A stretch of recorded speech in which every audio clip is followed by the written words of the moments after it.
Okay. Wait, when do I know? All right. Okay, I started.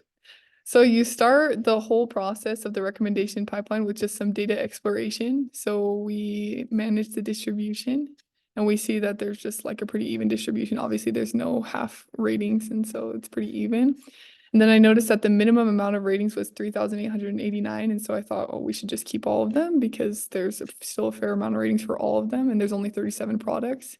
And if we eliminated the ones in the bottom 0.75 percentile, then we would have only had 10 products. So we got general statistics after that, and we saw that there was a general distribution as well. And then we imported the proper data and we prepared it. So I merged some of the data sets and then I got rid of any of the duplicates or missing values. And after that point, I generated a user item matrix and mapped users to items based on the similarity scores. So first we do item recommendations based on similarity scores, where you can put in a product ID and then it will generate a list of recommendations. And then we move to customer-based recommendations. So we took their top rated items here and then generated a list of what they might like based off of that. And then if we look in the data set, we stored all of these based on the customer just in one table, user 60 recs, and we stored the products here. And then for our fraud pipeline, we did something really similar where we explored the data. We did a lot more exploration here, did a lot more univariate testing and bivariate testing. Then we ran a bunch of different models to see what would be the best fit and what would predict fraudulent activity the best. And we discovered that we had to eliminate all of these features. So we eliminated the features one by one and had an accuracy of 99%. And after we ran all of these different algorithms and models, we stored all of these things in the, where did we store the fraudulent activity? I can't remember. Oh, yes. And then we put this all in the code. We stored the Onyx file within the code and it makes predictions and then loads it back to the database in this column or somewhere in the database. Okay. So as for 414, for the encryption portion, majority of it is just in the program CS file.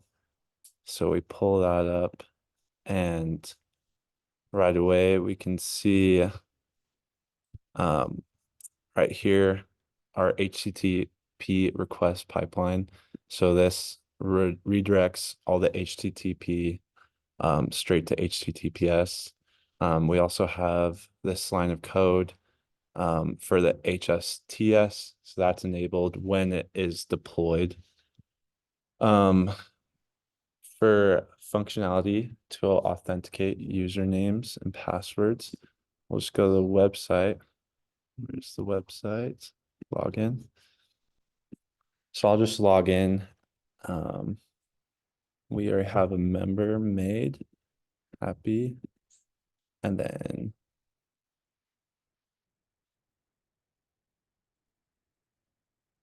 so right away we can see that it requires a two-factor authentication. So I'll just type it in. Oh yeah.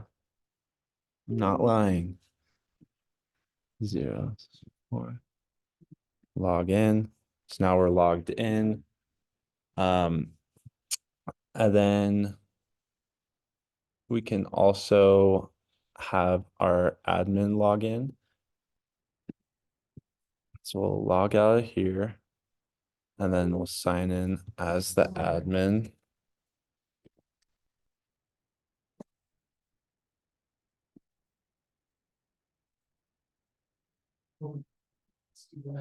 And right away when you log into admin, we see that this admin button popped up and we can view the customers. We can see, oh, look, Happy's right there.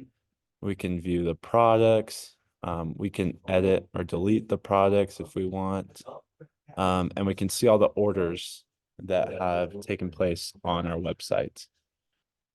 Oh yeah. So say if we want to go to a product and we want to delete it, it will give up window that'll say confirm deletion, but we don't want to delete it right now. And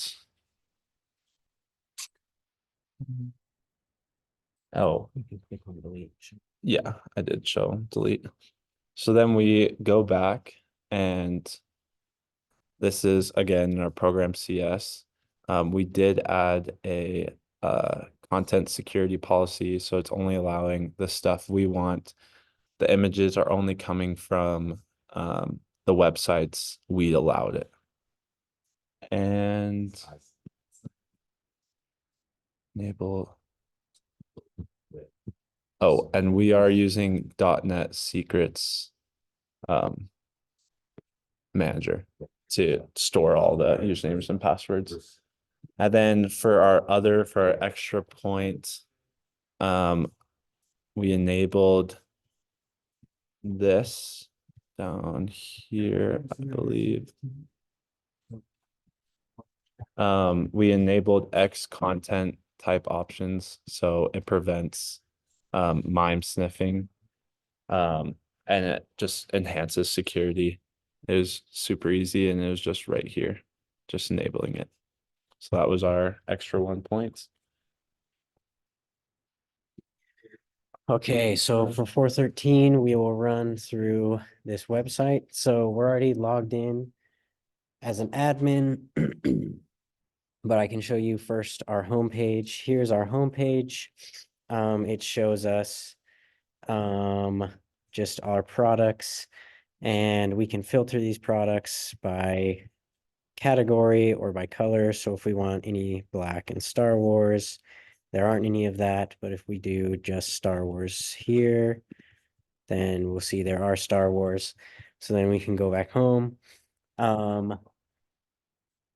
So then when a user clicks on a product, they can view the details. It brings up this product here, and then it shows us all the recommendations for that specific item.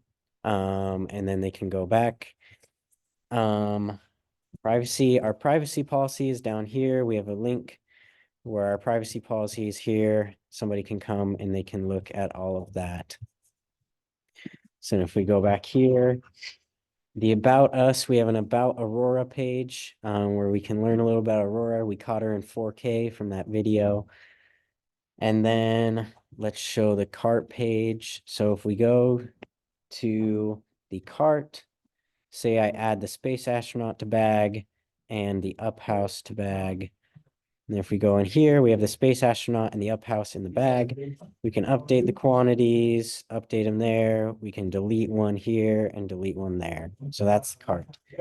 So now we're going to go to the admin pages. So first we have all the products you can view as an admin that was earlier in the video. So you can see a product, you can add a new product, which we won't do right now. You can edit a current product, or you can delete a product. So then users, so an admin can come over here to customers. They can edit a customer, they can delete a customer, or they can create a new customer. They can also assign roles to a customer. So say, let's make new@new.com a member, and we can create that, and that works. Yeah, when I'm done. So then the review orders. So here are the orders. We're getting all of the orders from the most recent orders. You can see here, if there's fraud predicted, it'll show up as red and notify Aurora so that she can review that. So then the technology stack, we weren't able to get it deployed, so we're just using a SQLite database in .NET, and then we did not use a React front end. Yep. Yeah, the only thing I forgot to add is if you're not logged in, so if you're not logged in, you're just at the site and you add to bag and then you try to proceed to checkout, it won't let you. You have to first sign in. And then once you're signed in, you can proceed to checkout. Cool. that's that. How do I stop the meeting? Stop recording.